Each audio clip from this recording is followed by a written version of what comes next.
बिहार विधानसभा चुनाव में कई दिग्गज विधायकों का बीजेपी के द्वारा टिकट कट सकता है। उनको टिकट नहीं मिल सकता है। अब की बार कहीं ना कहीं बीजेपी पूरी तरह से तैयारी कर लिया और कोई चूक जो है बीजेपी के द्वारा नहीं किया जा रहा है। बीजेपी पूरी तरह से तैयारी कर रही है कि ज़्यादा से ज़्यादा सीटें जो है वह लाया जाए। बीजेपी अपने दम पर ज़्यादा सीटें लाना चाहती है। हालांकि गठबंधन में कई पार्टियां हैं, लेकिन बीजेपी चाहती है कि जितनी सीटें हमें मिले उस पर हमें जीत हासिल हो।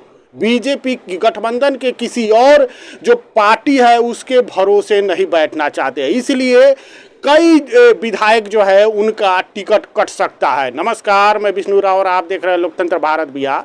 चैनल पर नए हैं तो चैनल को सब्सक्राइब जरूर करें और वीडियो को ज़्यादा से ज़्यादा लाइक और ज़्यादा से ज़्यादा शेयर करें। बिहार विधानसभा चुनाव की अगर बात करें तो बीजेपी के कई ऐसे विधायक हैं जिनके टिकट कट सकते हैं और एकदम क्लियर है कि उनका टिकट कटेगा ही, क्योंकि बीजेपी जो है बीजेपी के द्वारा तैयारी किया जा चुका है। समझिए कि बीजेपी जो है पूरे बिहार में अपना सर्वे करा रही है। लगातार बीजेपी के द्वारा सर्वे हो रहा है कि किस विधानसभा में किस प्रकार का माहौल चल रहा है। अगर बीजेपी के सर्वे में अगर आता है कि इस विधानसभा में जो है एंटी इनकम्बेंसी है, यानी उस विधायक के खिलाफ लोग जा रहे हैं, तो उस विधायक को हटाया जा सकता है। एकदम से मानकर चलिए कि वहां पे जो है उम्मीदवार बदल दिया जाएगा, क्योंकि बीजेपी कोई समझौता नहीं करना चाहती। बीजेपी को पता है कि फिर एक बार नीतीश कुमार की जो जेडीयू है वह ज़्यादा सीटें लाने नहीं जा रही है, उसमें कुछ ज़्यादा बदलाव नहीं होने जा रहा है। हाँ, एक सम्मानजनक सीटें जेडीयू को जरूर मिलेगी नीतीश कुमार के नाम पर, या जितनी भी योजनाएं नीतीश कुमार अभी चला रहे हैं इस नाम पर कहीं ना कहीं एक सम्मानजनक सीट जो है उनकी पार्टी को जरूर मिलेगी, लेकिन इतना भी बड़ा जनाधार नहीं मिलेगा, इतनी बड़ी सीटें नहीं मिलेंगी कि उसके आधार पर कुछ किया जा सके। इसलिए बीजेपी जो है वह जो है इनके भरोसे नहीं बैठना चाहती है। बीजेपी चिराग पासवान के भरोसे नहीं बैठना चाहिए। हालांकि चिराग पासवान हो, जीतन राम मांझी हो या उपेंद्र कुशवाहा, सबको उनके हक की सीटें दी जा रही है। सबको सीटें दी जा रही है, उसमें कोई समझौता नहीं है।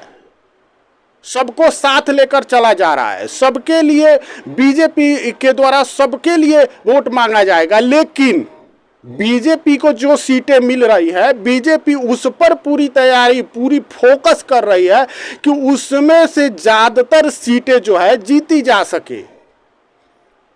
अब ऐसे में बीजेपी कोई समझौता नहीं करना चाहती। अब समझिए इस बात को, बीजेपी जो है ज्यादा उम्र वाले जो विधायक है, जैसे 75 प्लस यानी 70 प्लस की अगर बात कर ले, जो विधायक जो है कहीं ना कहीं शारीरिक रूप से असमर्थ होते दिख रहा है, उनका टिकट कटना तय है।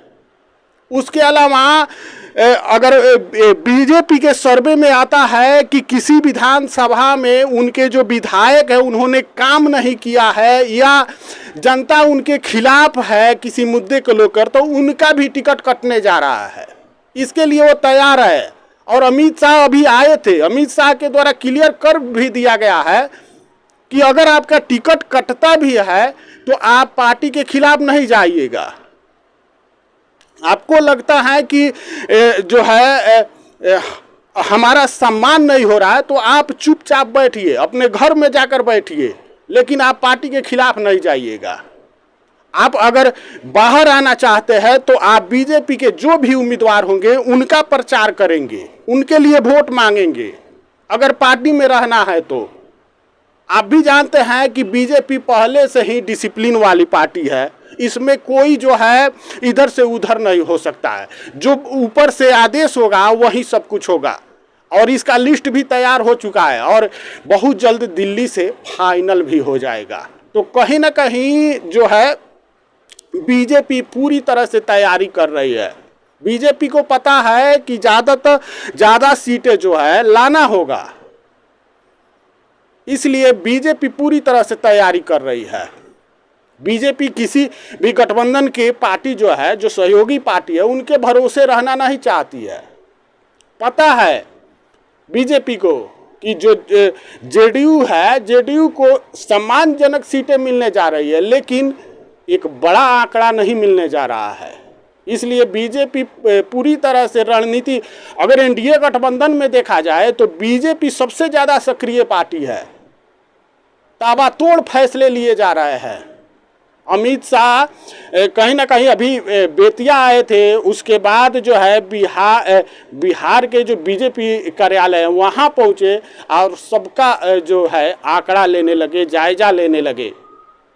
अब देखिए अभी सर्वे भी आया है, लोकपाल का सर्वे आया है जो बीजेपी के खिलाफ में है। अगर कहा जाए तो अब की बार त्रिकोणीय मुकाबला हो सकता है। अब त्रिकोणीय मुकाबला इसलिए कह रहा है कि अब सोचिए लोकपाल का जो सर्वे आया, हालांकि यह सर्वे जो है अभी महिलाओं के खाते में जो मुख्यमंत्री नीतीश कुमार के द्वारा 10,000 रुपया दिया गया है, उससे पहले का सर्वे है।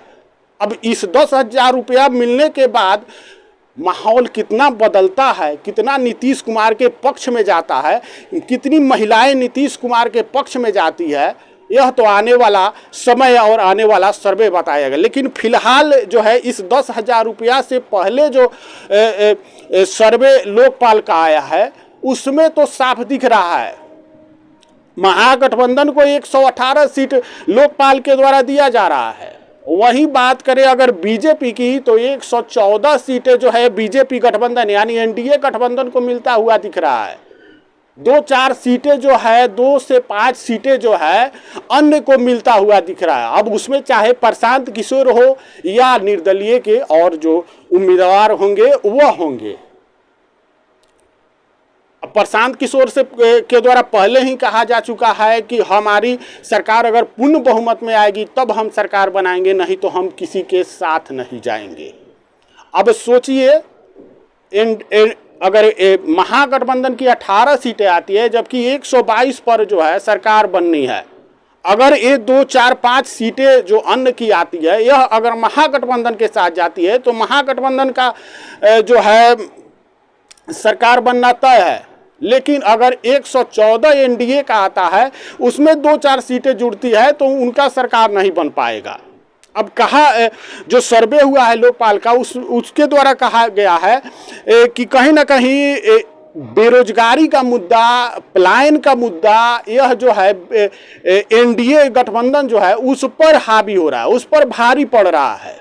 जितने भी योजनाएं चल रही है उस पर जो है यह मुद्दा जो है भारी पड़ रहा है। युवा जो है वो कट रहे हैं, युवा जो है वह जा रहे हैं महागठबंधन के तरफ।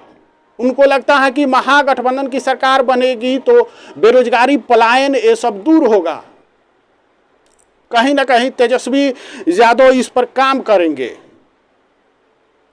इसलिए तेजस्वी यादव के साथ जाता दिख रहा है। लेकिन अभी जो 10,000 रुपया बटा है महिलाओं में, उसके बाद माहौल कितना बदलता है यह तो आने वाला समय बताएगा। लेकिन बीजेपी पूरी तरह से तैयार है। अब जिस विधानसभा में जो है उनके विधायकों के खिलाफ जो है एंटी इनकम्बेंसी यानी जो है लोग अगर उस विधायक के खिलाफ है तो उनका टिकट कटेगा। उसके अलावा जो ज़्यादा उम्र दराज हो चुके हैं उनका टिकट भी कटने जा रहा है। बाकी इस पर आपकी क्या राय है कमेंट करके जरूर बताइएगा, और चैनल पर नया है तो चैनल को सब्सक्राइब जरूर कीजिएगा। जय हिंद, जय बिहार।